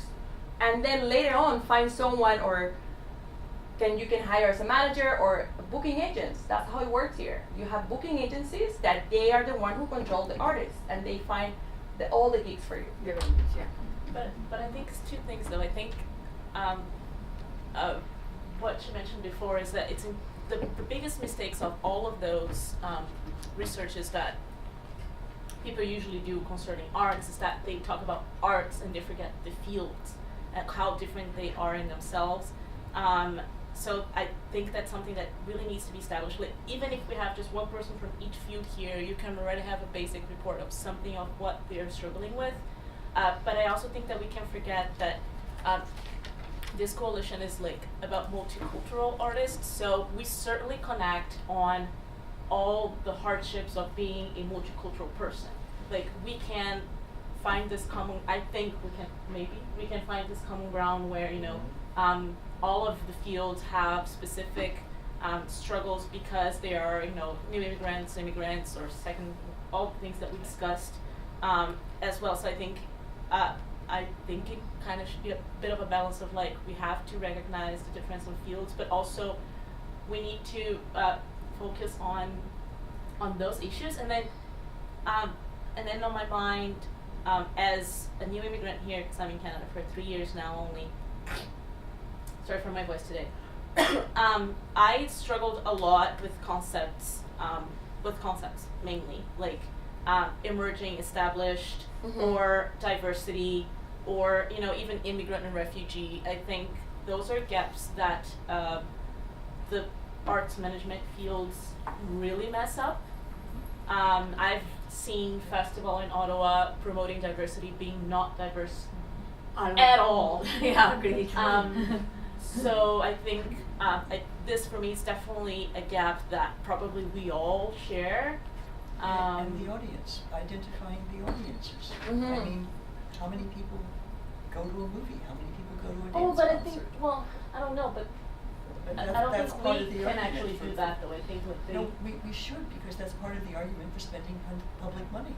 Yeah. I'm just a bit lost on the goal of and it's the public this. too who's going to see us, right? So I'm paying for see this person because I want a lived experience of the concert, of the theater, of the vernissage, or the art gallery. Free, you know, Exactly. between a free exhibition and a Exactly. And what do I want to see? What do I want the experience to give me, right? So I want to give me like that I fall in love of something, you know, like, or that I felt like I need to change the way I see, I don't know, humanity or whatever, you know, like things. So it's who I want to see like that, you know, so I'm going to pay, or I'm going to like move myself, I'm going to get out of home, even if it's raining, even if it's like bad weather, But I'm going to go out and see. But then we have the stakeholders, right? Like, if the stakeholders are working around specific concepts, they're actually telling people things to do. I've seen, how do I talk about that? I've seen a good piece of work that wasn't Western, you know, piece of work being done here, but almost not, and I had to fight for them to get an award because it was not considered art. You know, and then if that piece doesn't get an award because the stakeholders are not considering art, no audience will ever see that and ever think that they actually want to see that. So that's why for me, personally, the concepts, understanding all of those things, especially when I come from a performance space where, you know, this is not theater, this is not performance, this is performance, this is not even, like, I heard things as in, you know, just because that specific piece, I'm trying not to give so many information, that specific piece didn't have, you know, a bunch of costume changes and, you know, a fancy light design, it was not considered a complete piece of art. That's what I heard, complete piece of art, even though it was the only audience seat that people didn't move. That's in theater? Right? Or? Theater. In theater, it was a theatrical play. Don't want to give money information, so I'm kind of talking into blocks. But, you know, and I was on that. I had somehow, maybe even as a stock exchange, the fact that I am from Brazil, and then I'm a different person. I was invited to be on that table. And then I saw that happening, and I was pretty much like, what's going on. If I am never at this table, my work will never ever be recognized. You just said a good point. It's like being on those committees, being on those Mhm. boards, and that's where everybody here in this room has to be in the system. Yeah. Have a voice. I'm sorry, I get really emotional with this because I'm so angered by what you're saying, and having a voice at the table is huge, and and it's going above and beyond and being a participant and advocate for for everybody, for the Yeah. community, And- and fighting for it. Yeah. Because And like being an artist is hard, but being an immigrant or a different artist is harder, and we can definitely find something common in there. And that's how it happened to all of us, immigrants or refugees, come from another culture, is across the board the same. If we don't speak up, nothing is going to change. Nothing. We have to speak up, but sometimes we prefer the shake hand. No, more than the shake hand, I want to change in policy. But changing policy is speaking up. Yeah. I am not for sympathy. I am here for change and giving the opportunity to everyone at the same level. Because one thing is blah, blah, blah, but nothing in reality. And changing the perspectives of people. Yeah, exactly, What, but what it's you say, talking. you know, I'm in the literary world, and here annually there is the International Writers Festival. And I'm always surprised that there is no panel of Latin American writers. Mm-hmm. And we have amazing writers, amazing. We have 6 Nobel Prize. And I went to the meetings with them, and I wanted to say, you know, and I said, why there are no Latin American writers in this international writers festival? Oh, it's too expensive to bring them. We're here. And I said international, and I said, look, I think I can help. I know many people. If I mean can here, help, yeah, I yeah. say, as a volunteer, I can help to have that panel.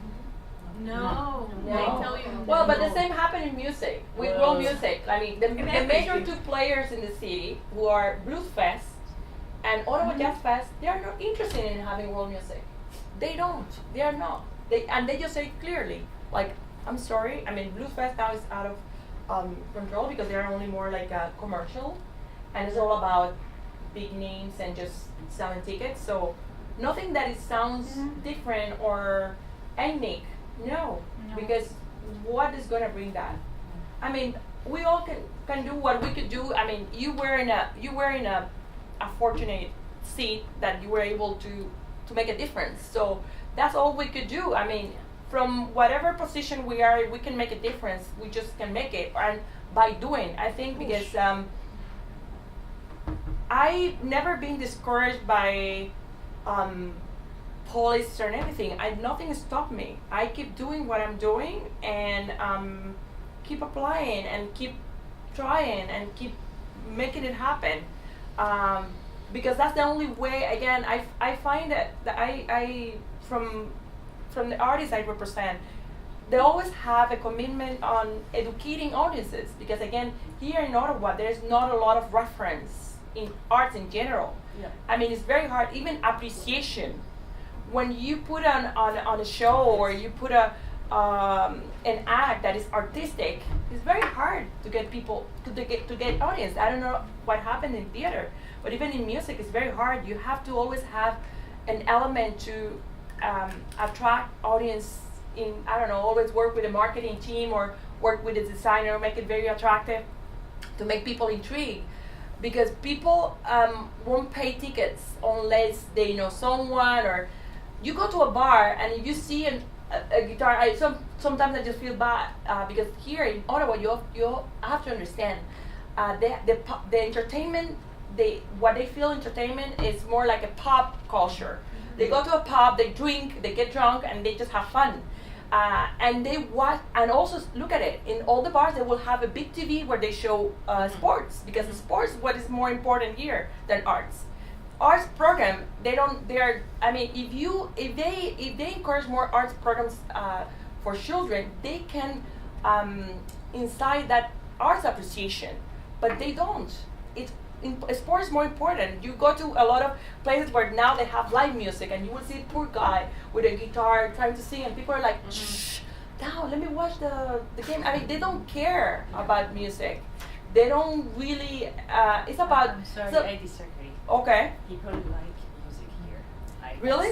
Yeah. Okay. They love music. Who doesn't love music? Well, I can talk from the, name me a place where they have live music and people will just listen to the musician. I have. Huh? Wednesday is. Well, no, the theaters, of course. I'm talking about. No, but Wednesdays at Southminster Church, the Oh, program of course, includes world music. That's Roland Graham who's It is behind that. superb. But that's because it's more like classical. World Well, music he is does different. a lot. Just Okay. people like music. But what is happening? But And it- you know but the it is example. Roland Graham's But I know, for example, this year I organized for recycle. Yes. I said, okay, I'm going to organize this Mhm. for capacity of 60 people, Mhm. right? Let's see, so that people go and just listen. Yes. And not Yes. that. The pub. The pub. Yeah, Not no, the the pub. pub. Not the pub. So It was not I the want pub. that the people come, right? Yes. And I organize one every month for 4 months, right? Yes. And was sold out, right?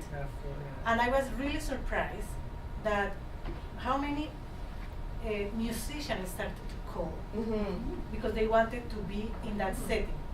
And also many people that couldn't go to all the events, they said, when is the next one? When is the next one? And they were saying, Silvia, this is amazing. Why you creating that? But of course I couldn't because I can't spend a month organizing one event Yes. for volunteer.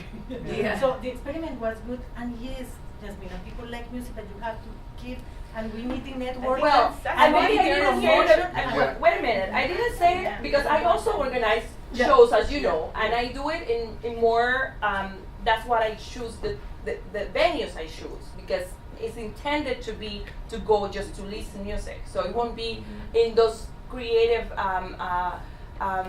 spaces like a pub, but I'm talking about emerging artists that they don't really have the opportunity to go to any That's why to organize. exactly. That's because of the, but that's not That's because of the why- audiences, it's because of the stakeholders. I think I think we're flipping around, and I think the main idea that I'm hearing from everyone is that like it's just the stakeholders. It's like they're not gonna let her organize something, an International Writers Festival. They're not gonna put your people on the NAC ever. They're not gonna put my people on NAC ever. They're not gonna put an exhibition. Like I think it's not about a matter of audiences. I mean audiences. Alejandro showed a bunch of numbers from immigrants, and of course immigrants wants to see immigrants. I mean like. And Right? Canadians So, want to see Canadians. I think Canadians. Canadians love international Exactly. So I don't art, think it's but we have necessarily to- a matter of like we don't have. audiences. It's the stakeholders need to let us be there. Like that's I really think like we have to go to the media, the main, Yeah. channels and the Ottawa Citizen and Oh, CBC. that's They talk about us. People come because Canadians love. But they need to talk. It's like the International NAC. The thing. NAC has the English theater and then And the the French dance. theater and the French theater. The dance stream, it's like amazing. It comes everyone from everywhere, and it's their audiences are like diverse because it's all. But then you go to the English theater. You know, it's kind of the same thing all the time. Like I don't go all the time because it's kind of the same thing all the time. So why is that even not more diverse, right? I don't go to French theater because I don't speak French, so I don't understand much. But like, it's more on that. I think it's like how to make those stakeholders understand that our art is art and should be there, and we don't even have to prove that much harder that our work is good. Yeah, I think it starts from my here. experience, it's been for shows and the public around, like to get actually the attention, it's a community. Like for me, I've been going to other people concerts, all the vernissages, like all of them, like and talk to them, like talk to the people. Who are you? Who am I? You know, like being like interested in their work. So then it creates the network, and then we get like I get people who comes too, and I'm not doing it just because I want people to come to my shows. You know, I'm doing it because I want to know, and I wanna get rich with the community, you know, like knowing and I'm interested, you know, like I want to reflect on that person and the person reflect on me, you know, like if I'm seeing the show of this woman that I admire, I'm like, wow, you know, I admire your work and I want to see, and I want to know more about you. So this woman is like, oh, cool, you know, like me too. So it's this communication about the community. It's like that. So I don't need to pass all the time through like the promoter. You know, I can be my promoter. It's a lot of work, but still the community it like supports a lot. Yeah. So we are building that community, right? So, you know, what I'm hearing is like basically you believe that what is missing is also visibility and access to spaces and an audience. We're talking about audience. Like there is no audience sometimes for art. And I think I came back to this one of the first, how do you call that, slides? Slides. Yeah. And because I think one of the ways will be organizing ourselves events. You know, like we need to organize it ourselves.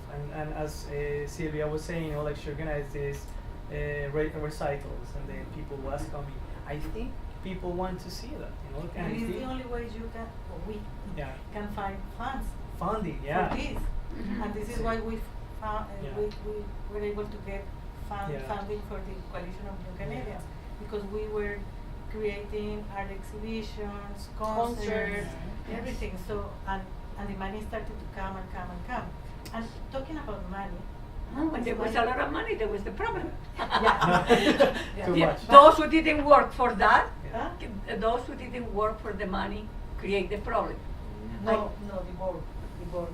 The work, create the work. The board. The board. The board, The yeah. board director. That's a sad story, because all the people that worked for as a volunteer for years. I know. But I We mean, were they out didn't with work the as big you money did. people. The But- board didn't work as you did. I mean, the board didn't have the hands work as hard as you did. And then when the money comes, they decide something else. But Alejandro, talking about money, I think that it's important that at least some people that are doing this have a salary. I don't believe in 100% volunteering an organization, because nobody can do that forever, and this takes time. This takes a lot of time. And this burnout, then it all falls And it's apart. important to have at least 3-4 people that are there committed and making money. Because if you were retired and with millions of dollars, then fine, but you are not, and not anybody here, I think, is not a millionaire that can do this for free. Identify yourself, you're a millionaire. I think Millionaire ideas, yes, and not millions of dollars. I just okay, go. Okay, just really fast. A number of years ago, it's all not any longer, but I had a friend who had just in their workspace, they had a big workshop, and he is Polish, and we used to have these shows there, art shows, and we used to get money from the Polish embassy, sponsoring our catering and all that stuff, and it was really nice. So I'm just wondering if at some point down the road, if we can go to all the embassies and ask for some money. It's not like they were very happy to promote. So this was a few Polish artists. That's my background. And we have the space, we have the venue, so it was the printing of the invitations, all that other stuff. That the Polish embassy, it was kind of that we did them a favor, because somebody there, it's their job, right, to do these sorts of things. And we did it. Cultural attaché, that's right. Right. It And happens. so this town it we happens. did it, and they just gave some money and that kind of thing, and it was great. And there was about 3, if not 4 shows like that. And I just keep in mind embassies. I think also because we're in Ottawa, we have to use that resource. Yeah, All we the have embassies the are embassies. here. But Yes, not they're all all the here. embassies, because from my experience, mainly European embassies will have that funding, but Latin American embassies, they're like, No, they have their fun, but they do their own things. They But will something show that is up important. maybe. But something that is important with the embassies is this: if you come with a project, or they say no, they don't have time, they don't have money. But if you have the project and they know that it's good, and you just ask for the minimum, and they invite their list, their people. Yes. Yeah. That's amazing. Yeah, You and don't that's need it. $1. It's You done don't need for $1. them, which is kind of Yeah. what we did. And I think They invite what? There are people. That Their they- network. yeah. They have yeah, a. they bring their I've network. So curated if it's a if couple as of much exhibitions is in done. this town, and what I did is because the work that I was curating, this was for the city some years ago, it involved the issue of what kind of art you get when you've just landed. That was the line. And so I simply went to the different embassies to see if anybody, like the ambassador, might please come and speak. And by the way, would you like to stock the bar for us too? And it worked out just fine. Yeah, provide the hors d'oeuvres. whatever. Exactly. And It they worked have out just wine. fine. They always have wine. But there was Yes, yes, plenty of there was a wine. particular reason to go to the Croatian embassy, which and the Greek embassy. So they were Yeah. quite well. But what we need, and all the actors, it's But first the audience, city right? had to And approve they the have exhibition. amazing They lists have lists. of people that can go to your events. Yeah. And for Yes. me, my embassy had helped me on that. Yeah. That they distribute my information Yeah. The same with mine. to Oh, the yeah, list. exactly. And always in my events I say, how did you know? How did you know? I want Yeah. to know Facebook or a friend or Yeah. embassy, and always there is a percentage that knew because the embassy sent the information. Yeah. They Yeah. can't help me with money and anything No. because I'm Yes. private. That's right. And so that's the other thing. It depends on.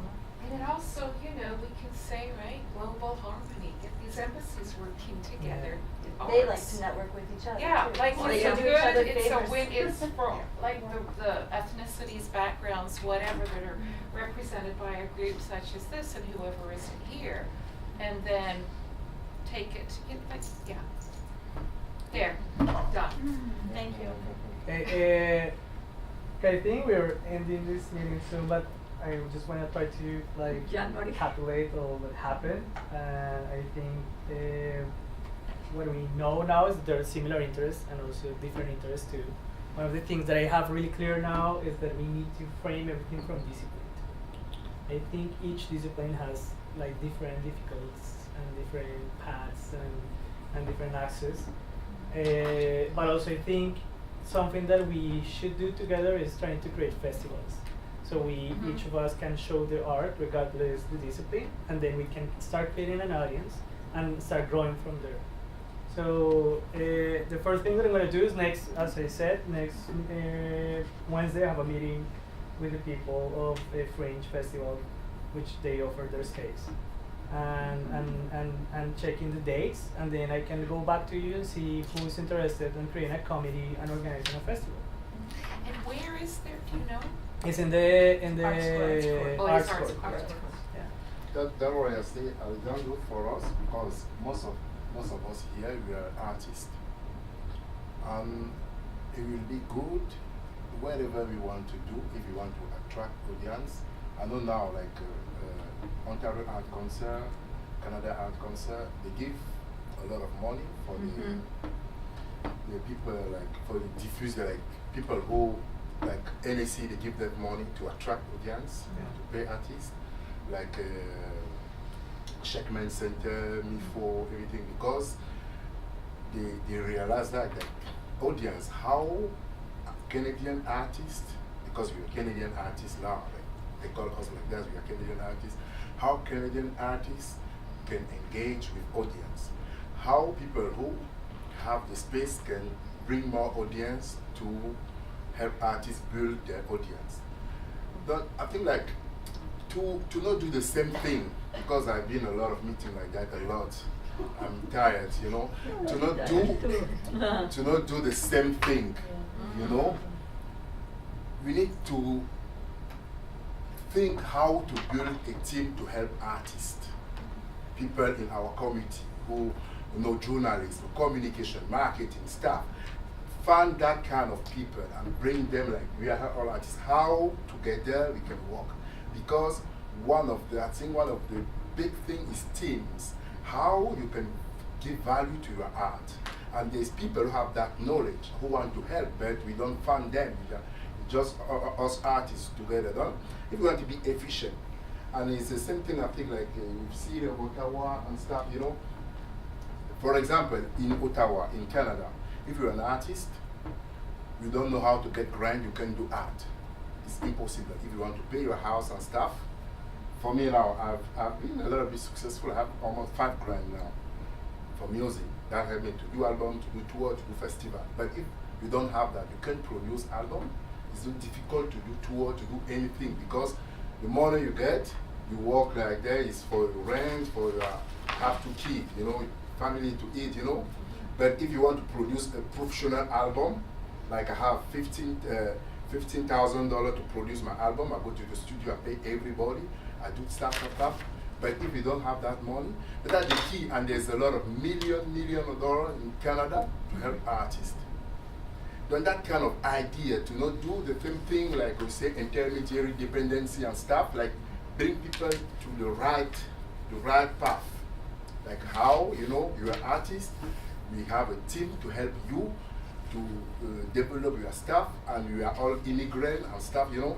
I think if we go, we try to look that way, like even we want to organize festival and stuff, you know, it's not all artists. We want to have people who are coordinator events, like art administration. There are a lot immigrant like us. We just want to think how to bring them on the table, how we can work together. That's a little bit my point of view for being in the field many years and many different artists. I think the big gap, a lack of artists, like build a team for to showcase your art. Everybody have talent. And I agree, but I think in order to get funding, we need to start somewhere. Mm-hmm. Because Yeah. the only way we can create that team is if we can pay them. Mm-hmm. Nobody's going to work for us for free. It's like a startup process. So we need to create a voluntary basis work in which like we can start somewhere. Canada is one of the countries who high interest for volunteer. Yes.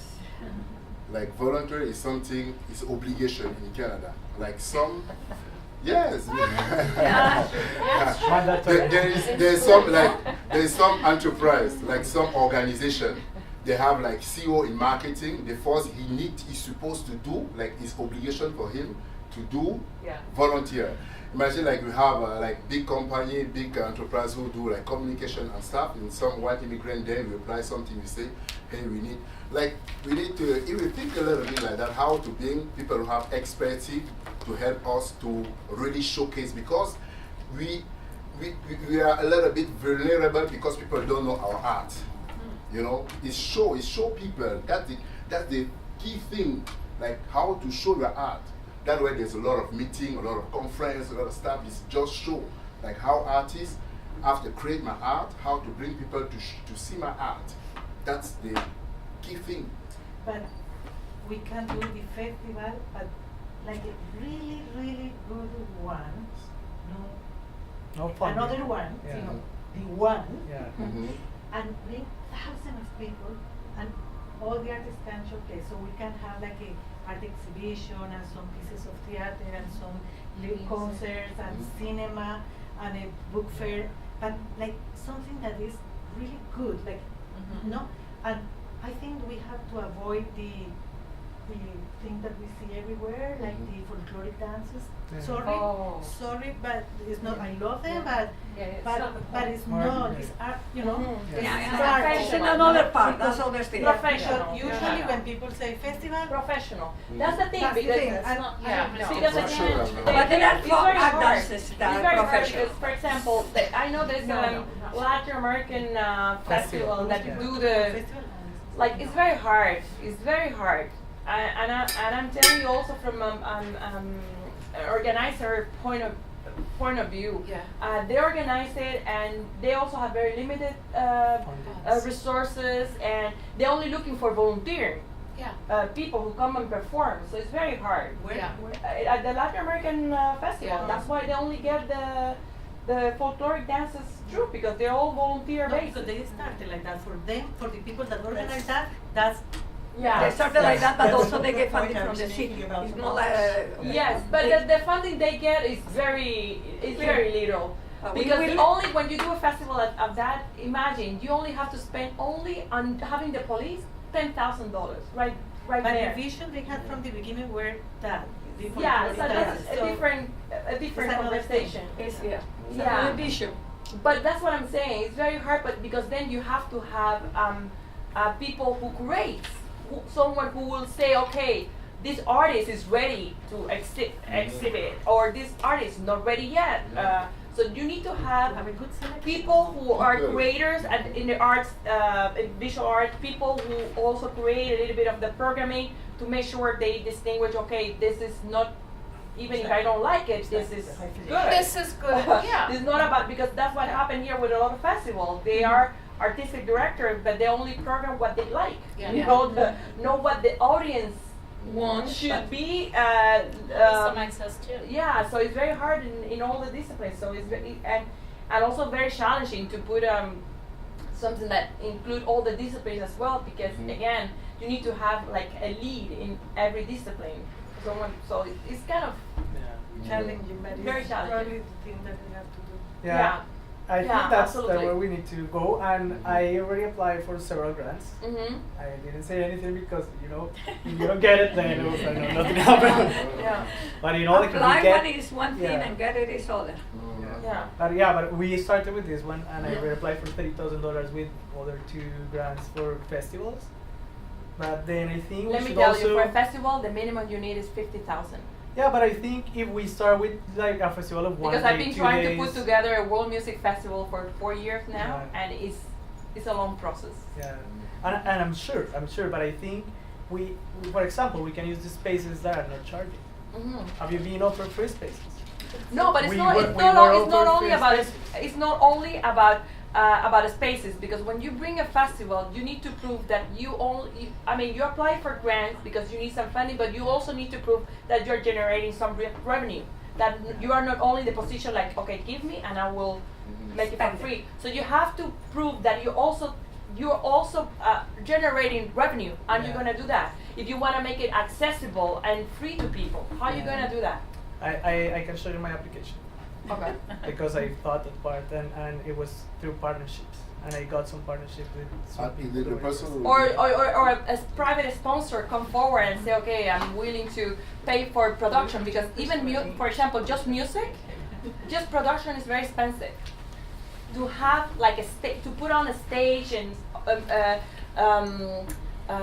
I mean the equipment, to have a really good sound tech. I mean, you need production. The same with, I mean, for theater maybe you don't need the audio, but Yeah, I think that's something little. It's like when you're gonna start a fire, you don't take the big trunk. You know, you take a little piece and then you start the fire, and then it's gonna be the big fire.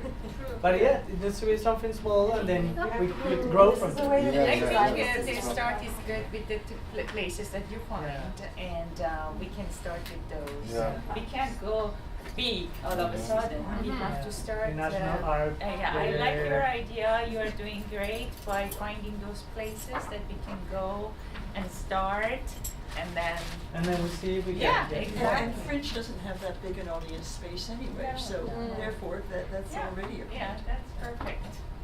Okay, thank you everybody. Thank you so much. Thank you for And please, if you haven't signed here, please like if I have your email or your please. And this will give it back to you? Yeah, because that's gonna be the feedback for the survey.